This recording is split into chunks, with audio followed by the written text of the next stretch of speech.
Hey guys, Blackwing2040 here, and welcome to our final movie review of our journey to Batman v Superman. And today we're going to be reviewing Man of Steel.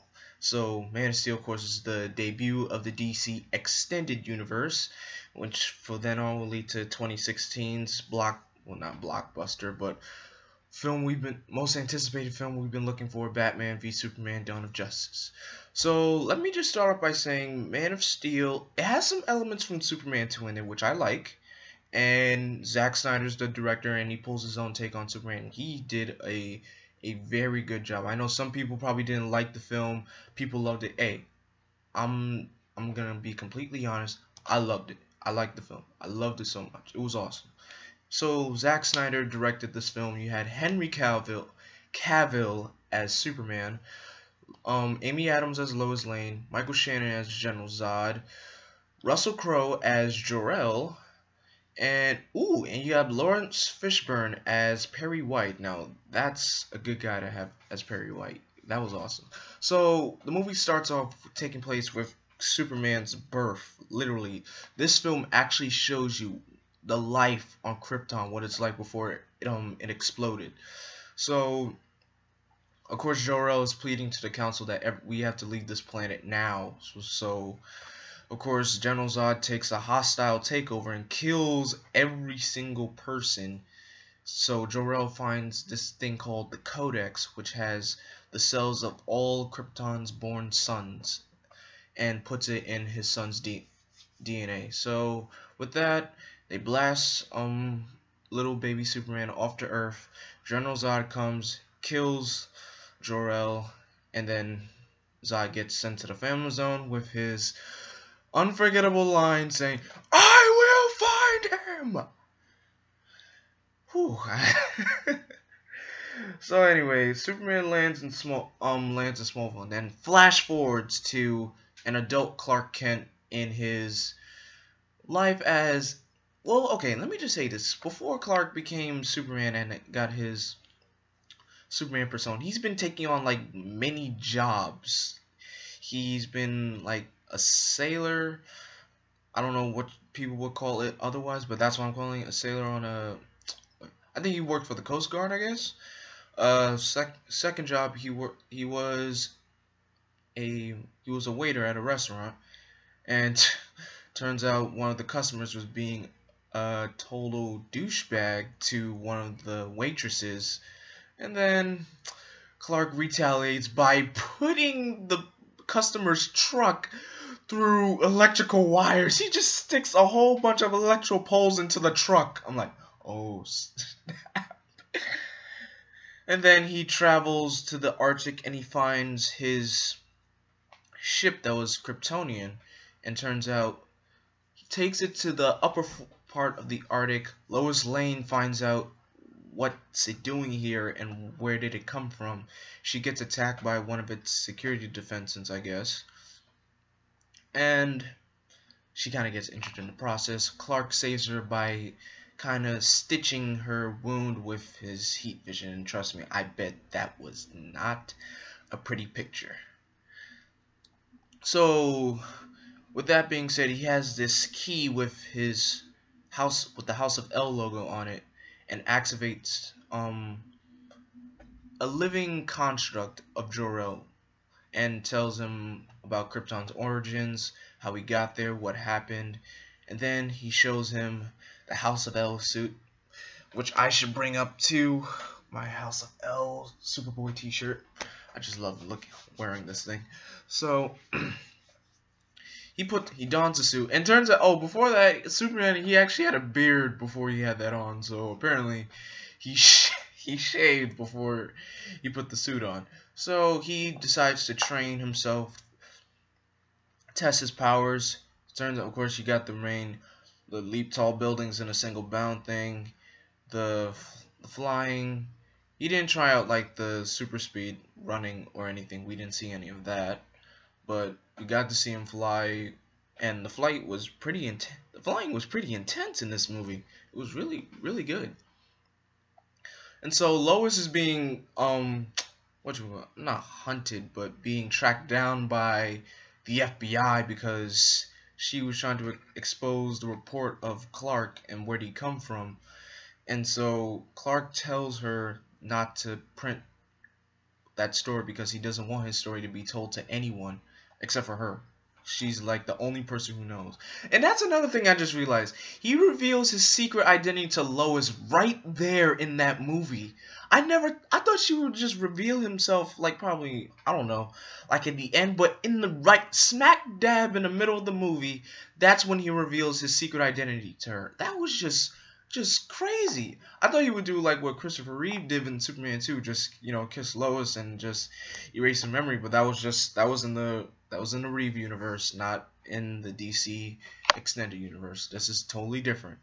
So General Zod receives a transmission stating that one of the ships have been turned back online, and the explosion from Krypton actually destroyed the Phantom Zone, and he was able to escape and threatened Earth if Clark didn't turn himself in 24 hours. So Clark ends up turning himself in with the army giving him to General Zod with his female assistant Feora, not Ursa. This is totally different. Feora is an actual Superman character. Ursa and Non, those characters from the Superman film series, those were made strictly for those films. This is strictly for Man of Steel. And she's an actual DC character, not an original. But anyway, so let's just say Zod's in person.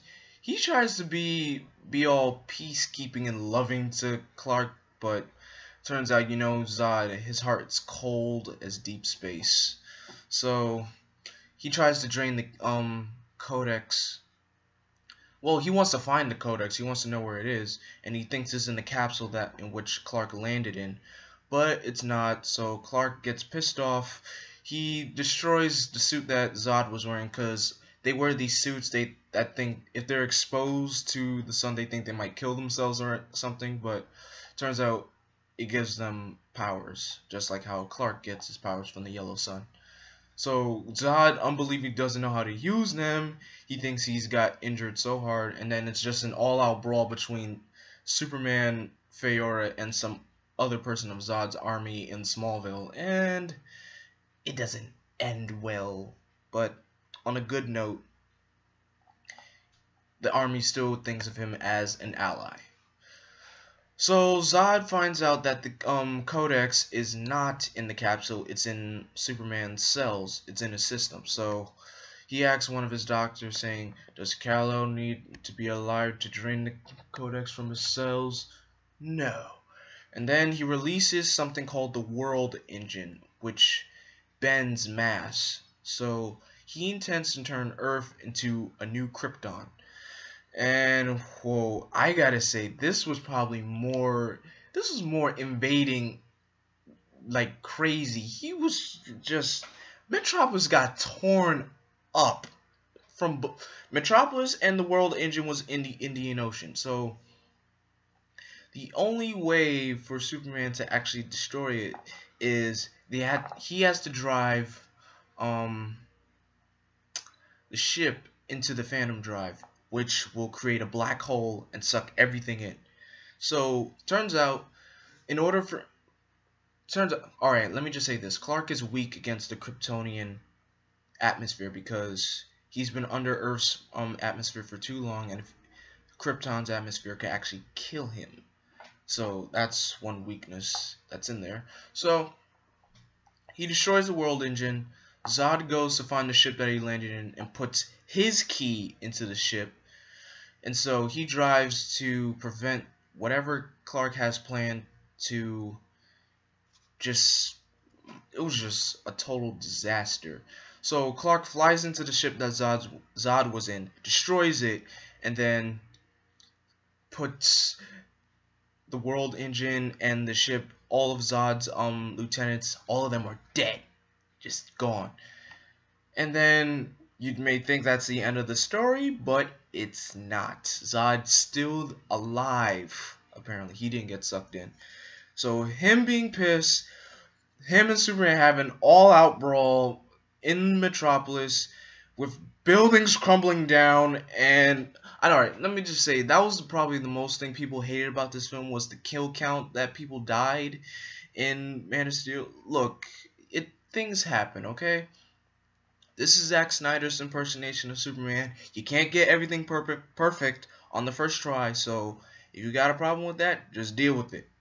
So, anyway, my favorite part of that fight is how Superman and Zod were flying around just fighting each other. I just had like a Dragon Ball Z moment in that fight, and turns out Superman does the most drastic measure ever.